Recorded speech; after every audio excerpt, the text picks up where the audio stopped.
Hi అండి. అందరికీ నమస్కారం. అందరూ ఎలా ఉన్నారండి?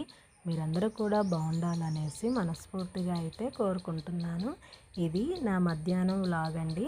నేను మధ్యాహ్నం ఏమేమి చేశాననేది చూపిస్తాను అండి.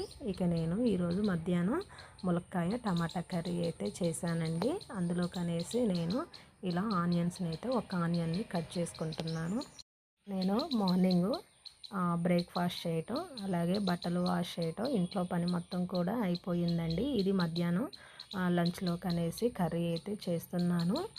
ఇక ములక్కాయ టమాటా అన్నాను కదా అండి, ములక్కాయలని అయితే చిన్న చిన్న ముక్కలుగా కట్ చేసి వాటిపైన ఉండే ఆ పొట్టుని అయితే తీసేసుకొని కడిగి పక్కనైతే పెట్టేసుకున్నాను.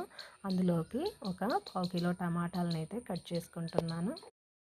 ఎప్పుడు మసాలా అవి వేసి చేస్తాను కదండి ములక్కాయ కర్రీ, అలా కాకుండా ఇలా టమాటాలు వేసి చేసినా కూడా చాలా అంటే చాలా బాగుంటుందండి.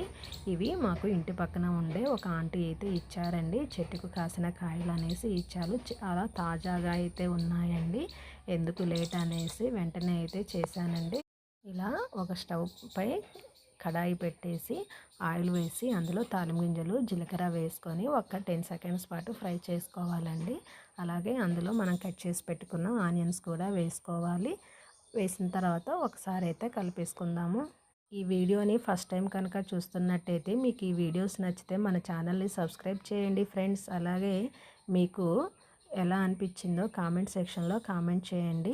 ఇక అందులో ఒక 2 రెమ్మల కరివేపాకు వేసుకొని కలుపుకోవాలండి. తర్వాత మనం కట్ చేసి పెట్టుకున్న టమాటాలను కూడా వేసేసుకొని ఆయిల్ మొత్తంలో కలిసేలాగా బాగా కలిపేసుకొని ఒక 2 నిమిషాల పాటు మూత పెట్టేసి మగ్గించుకోవాలి. మధ్య మధ్యలో మూత తీసి కలుపుతూ మగ్గించుకోవాలండి, లేకపోతే మాడిపోతాయి. ఇలా మధ్య మధ్యలో కలుపుతూ ఈ టమాటా ముక్కల్ని అయితే మగ్గించుకోవాలండి. ఇవైతే ఇక పూర్తిగా మగ్గిపోయాయి. ఇందులో మనం వాష్ చేసి పక్కన పెట్టుకున్న ఈ ములక్కాడలను కూడా వేసేసుకొని బాగా కలిపేసుకోవాలండి.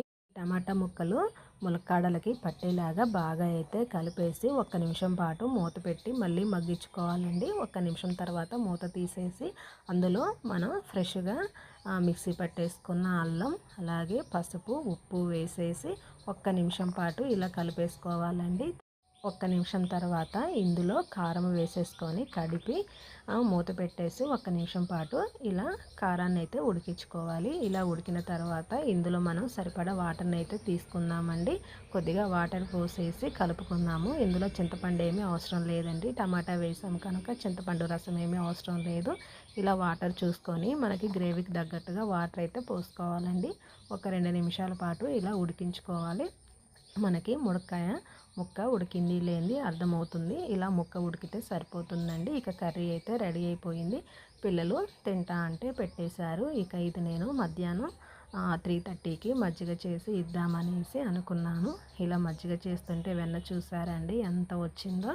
మాకు పాలు పోసే ఆంటీ అయితే చాలా చిక్కగా అయితే పోస్తారండి. డైలీ నాకు అసలు నేను ఆల్రెడీ పాలల్లో ఉండే మేగడ్ని అయితే తీస్తున్నానండి.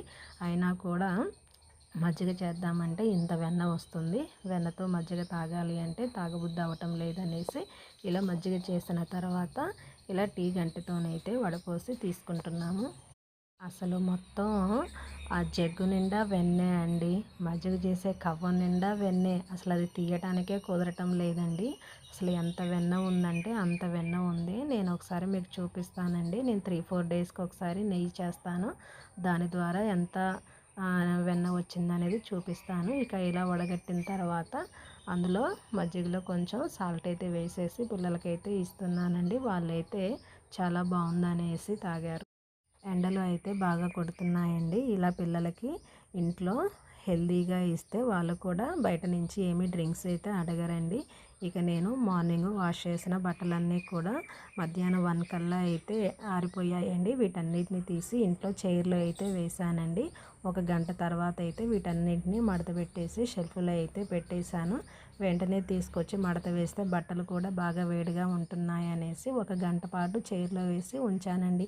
ఇదండి ఈ వీడియో.